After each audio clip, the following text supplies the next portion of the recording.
कधीच नाही चुकणार तुमचे फेवरेट टीव्ही शोज झी5 सोबत, तेही एकदम फ्री। मी आत्ता जे तुम्हाला सांगेन त्यावर कदाचित तुमचा विश्वास बसणार नाही, पण हेच खरं आहे। वसुंधरा, काय बोलायचं तुम्हाला? मला कळत नाही नक्की काय सांगायचं तुम्हाला। आकाशराव, तनया प्रेग्नंट आहे।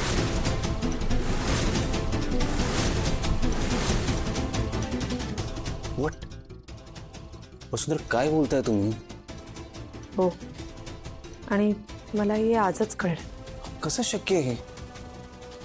मला इतके दिवस डाऊट होताच। तिचं घरात कसंही वावरणं, पिझ्झा खाणं, रूममध्ये एक्सरसाइज करणं, सगळंच खूप विचित्र होतं। आज बाबा आले होते तिला भेटायला, तिच्याशी बोलायला, समजवत होते, ओरडत होते। इतकंच नाही तर विशाखा मॅमला सुद्धा या सगळ्या प्रकरणाविषयी कल्पना आहे। तनया प्रेग्नन्सीचं नाटक करते हे समजलं मला त्यांच्या बोलण्यावर। नाही वसुंधरा, मला काय वाटतं काहीतरी गडबड झाली असेल।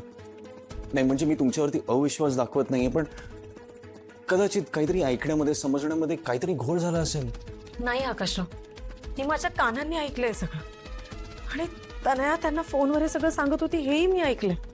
दोघी माहिले की मिळून नक्की काहीतरी गडबड करतात, आणि आता एक एक गोष्ट मला कळत चालली। काय कळलंय तुम्हाला? तनयाने घरी जो पिझ्झा मागवला होता ना, त्याच्यात तो मेसेज दिला होता रेस्ट इन पीस, आणि हे सगळं एक गुंड करत होता। त्याचा तनयाला वारंवार फोन येत होता, ब्लॅकमेल करत होता तो तिला, आणि पूजेच्या दिवशी त्यांनी पैशाची मागणी केली होती। तो पैसे घ्यायला आपल्या घराच्या बाहेर आला होता, आणि म्हणूनच तनया पूजेमधून उठून बाहेर गेली त्या माणसाला भेटायला। त्याला तिने चेक दिला आणि चलाखीने बाहेरच्या बाहेरच परतवून लावलं। हे सगळं मी माझ्या डोळ्यांनी पाहिले, आणि त्याचा पाठपुरावा करत मी त्याच्या मागे गेले, म्हणून मी पूजेला नव्हते। तेव्हा याच माणसाचा मी पाठलाग करत होते। जेव्हा मी बोलायला म्हणून त्याच्याकडे गेले तेव्हा अचानकच एका ट्रकने त्याला उडवलं, आणि तेव्हा त्याने मरताना मला लकीचं नाव सांगितलं। ट्रकने ज्या माणसाला उडवलं त्यांनी लकी हे नाव लिहिलं, आणि त्या माणसाचं विशाखा आणि तनया या दोघींशी कनेक्शन। ह्याचा अर्थ लकी, विशाखा मावशी, तनया हे सगळे एकत्र या सगळ्यामध्ये इन्व्हॉल्ड आहे। हे सगळं खूप कॉम्प्लिकेटेड आहे। जर लकीचं खरंच या सगळ्याशी काही कनेक्शन असेल ना, तर आपण त्याला भेटायला पाहिजे। त्याला भेटल्यावर आपल्याला नक्की काहीतरी क्लू मिळेल। आणि एक मिनिट वसुंधरा, हे बघा, हे सगळं खूप रिस्की आहे, आणि त्या माणसाची सावली सुद्धा मला तुमच्या जवळ नको। आणि लकीचं जाऊ द्या, तर आता आपल्या घरची आहे ना, ती एवढं मोठं खोटं कसं बोलू शकते आपल्या सगळ्यांना? दिस इज अनबिलिव्हेबल। माझा विश्वासच बसत नाहीये। तनया हे कसं करू शकते?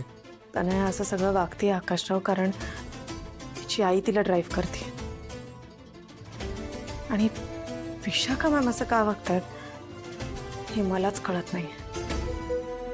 एक्झॅक्टली, या सगळ्या बाबत आपल्याला अखिलला अलर्ट करायची गरज आहे, आणि फक्त अखिललाच नाही तर घरच्या सगळ्यांनाच। झी5 ॲप डाउनलोड करा आणि पहा सर्व एपिसोड्स एकदम फ्री।